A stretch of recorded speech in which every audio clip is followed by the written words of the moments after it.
Welcome back to The Explainer. Okay, today we are decoding the ultimate piece of engineering. I want you to think of the human body not just as flesh and bone, but as an incredible, infinitely complex machine. I mean, every single gear, every wire, every structural support has a highly specific purpose. We're going to break down the blueprint of this machine, looking directly at the foundational data so we can understand exactly how we are put together. Here's a quick roadmap for today's explainer. We'll start with what the science of anatomy actually is, then we'll map out the 10 distinct body systems. After that, we'll learn how to read the manual by covering anatomical planes, navigate the body's GPS with directional terms, and finally, survey the territory by mapping out the body regions. All right, Section 1, the science of anatomy, form and function. So, before we can literally take apart the engine, we have to ask a pretty fundamental question. How do we even begin to study a machine this complex? Well, it all starts with the word itself. Anatomy actually comes from a Greek word meaning to cut up or to dissect. It is the hardcore science dealing purely with the physical structure of the body. And it's a massive field divided into 4 main branches.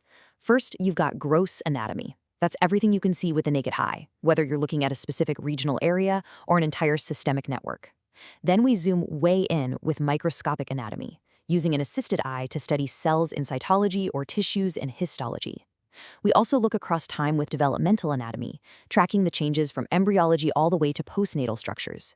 And finally, there's comparative anatomy, where we compare structures across different organisms, like checking out different vertebrate classes. Now, the absolutely crucial point here is understanding how anatomy fits into the broader picture of health science. And the golden rule is this: structure and function simply cannot be separated. Anatomy is the structure, physiology is the function. The two are inextricably linked. The way a part of the body is physically built, its exact architecture, dictates exactly what it can do. Form equals function, always. Moving right along to Section 2, the 10 body systems, gears of the machine.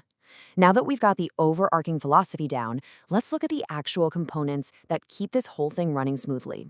These first 3 systems basically form the chassis and the motor of our body. First up is the integumentary system. That's your skin, hair, and nails. It's your external covering. It provides protection, synthesizes vitamin D, and houses your sense receptors. Next is the skeletal system. Your bones, joints, and cartilages give the machine its support and the leverage needed for movement. But they also act as a literal factory for red blood cells and a secure storage vault for minerals like calcium and phosphorus. Finally, the muscular system. Your skeletal muscles and tendons allow you to move, manipulate your environment, keep your posture upright, and even generate heat. Plus, they allow for facial expressions, which is exactly how we communicate with each other. Next up, we have the body's transit and defense networks. The circulatory system is actually composed of 2 distinct but superconnected networks. On one side, you have the cardiovascular system, your heart and blood vessels, pumping oxygen, nutrients, and carbon dioxide to and from our internal and external environments. On the other side, you have the lymphatic system. This includes organs like the spleen and thymus, and an entire network of vessels transporting lymph fluid. Crucially, this system houses our white blood cells, which drives our immune response and acts as our internal defense force. Every complex machine needs a control center, right? Well, we have 2. The nervous system is our lightning-fast hardwired network. Consisting of the brain, spinal cord, and peripheral nerves, it rapidly responds to internal and external stimuli. It is in charge of your consciousness, your intelligence, and immediate body movement. Now contrast that with the endocrine system. This is our slower chemical control system. Glands like the pituitary, thyroid, and pancreas secrete hormones that regulate long-term processes, like your overall growth, how you use nutrients, and reproduction. Let's group these remaining 4 systems together because they basically process our fuel, manage the waste, and ensure our future. The respiratory system, your lungs and airways, exchanges vital oxygen and carbon dioxide between your blood and the atmosphere, while also producing your voice. The digestive system breaks down food mechanically and chemically, absorbing nutrients straight into our blood and eliminating the solid waste. Then we have the urinary system, kidneys, ureters, bladder, which filters the blood to eliminate nitrogen waste while regulating our body's water, electrolytes, and acid-base balance. And lastly, the reproductive system, which is heavily influenced by hormones and ensures the perpetuation of our sexually dimorphic species. All right, Section 3. Anatomical planes and sections, reading the manual. To communicate effectively about all these gears and systems without getting totally confused, scientists and doctors need a standardized language. And it all begins with the standard anatomic position. Whenever a medical professional describes a location on the body, they are imagining the body in this exact stance, regardless of how the patient is actually lying in real life. The individual is standing upright, feet are parallel and flat on the floor, head is level, eyes looking forward. And here's the absolute most important part to remember. The arms are at the sides with the palms facing forward and thumbs pointing away from the body. This is the absolute baseline starting point for all medical mapping. Now, from that starting stance, we can slice the body using imaginary flat surfaces called planes. We have three major ones. The sagittal plane extends vertically, dividing the body into right and left halves. If it is dead center, it's called mid-sagittal. If it's off to the side, it's parasagittal. Next, the coronal or frontal plane is also vertical, but it divides the body into anterior, which is the front, and posterior, which is the back.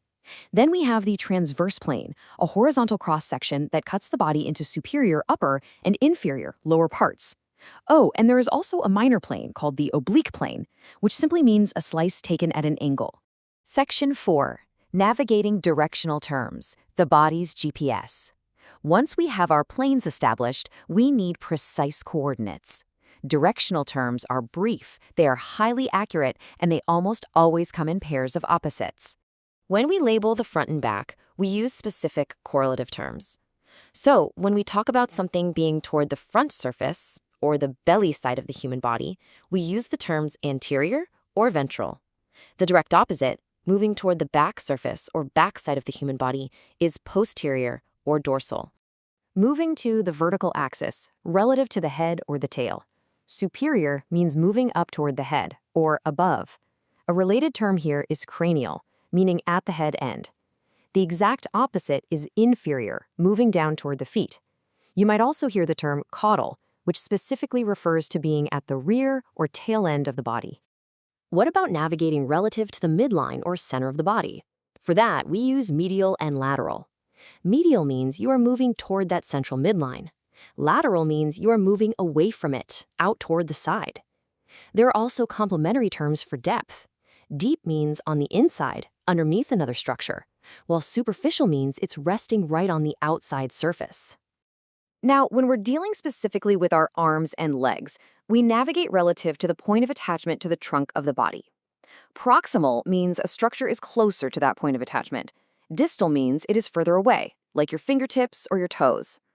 And finally, Section 5, mapping the body regions, surveying the territory. For our last step today, let's look at how we categorize the overall geography of this human machine. At the absolute highest level, the human body is organized into two main portions. You have the axial portion, which is your core, your head, your neck, and your trunk. And then you have the appendicular portion, which consists of your appendages, your arms, and your legs. When doctors need to locate pain or pinpoint an organ within the trunk, they often use a very simple cross-section centered right on the navel. This gives us 4 basic abdominopelvic quadrants: the right upper quadrant, left upper quadrant, right lower quadrant, and left lower quadrant. Simple enough, right? But sometimes 4 sections just aren't precise enough. So medical professionals can lay down a tic-tac-toe grid right over the abdomen, creating 9 specific regions. Down the center, reading from top to bottom, you have the epigastric, the umbilical, and the hypogastric or pubic regions. Flanking those center squares on both the right and left sides, you have the hypochondriac regions at the top. Moving down, you'll find the lumbar regions in the middle. And finally, the iliac or inguinal regions at the bottom. It's an incredibly precise map. So we've covered the structure, the systems, and the coordinates, but I want to leave you with this final thought to ponder. With such an intricate map of interlocking systems, from the fast-firing electrical signals of the nervous system to the slow chemical drips of the endocrine system, how does every single microscopic cell in your body coordinate simultaneously, second by second, just to keep you alive and functioning? It's mind-blowing. Your body is an absolute marvel of engineering. Think about that the next time you take a breath or move a muscle. Thanks so much for joining me on this explainer, and keep exploring.